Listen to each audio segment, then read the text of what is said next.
Hey bees, I'm Marie from Humblebee and Me, and today we are making a beautiful, simple, amazing for your skin ceramide gel. Ceramides are fantastic for your skin.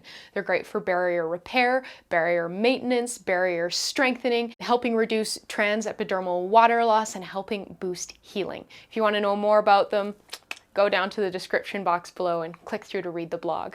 Our gelling agent for this ceramide gel is Aristoflex AVC, which is a really fun cold processed emulsifier / gelling agent that doesn't need to be neutralized. Many carbomer products do need to be neutralized with something quite basic because they're very acidic. So for instance, if you're looking at an ingredient list for something and you see that it contains both a carbomer and then something like triethanolamine or sodium hydroxide, that's why that really basic ingredient is in there to neutralize the very acidic carbomer. Since Aristoflex AVC doesn't need to be neutralized, that just makes everything a little bit easier. I do find that the ceramide complex that we're using does reduce the viscosity of the product.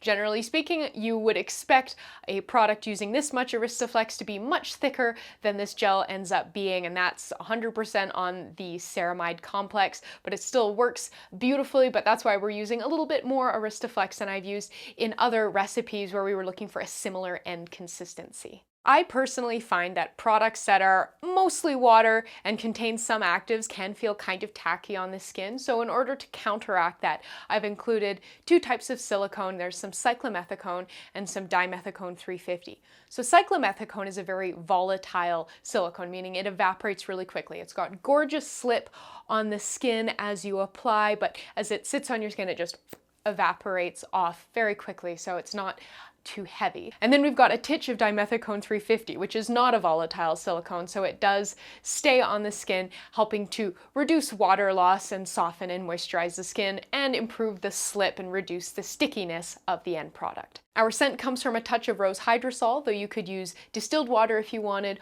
or a different hydrosol for a different scent. If you want to know more about this recipe, including information about substitutions, please go down to the description box below this video and click through to read this recipe on my blog. There you'll find lots more information about this recipe, including substitutions, scaling, shelf life, where to buy ingredients, and a whole lot more.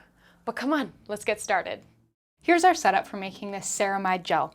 So in this little beaker, I already have 4 grams of rose hydrosol and 13.54 grams of distilled water. And so to that, we're going to add 0.6 grams cyclomethicone, 0.4 grams dimethicone 350, 1 gram ceramide complex, 0.2 grams Propanediol 1,3, 0.06 grams liquid germall plus, and our last ingredient will be the gelling ingredient, the Aristoflex AVC, but I'm going to give this a bit of a blend first.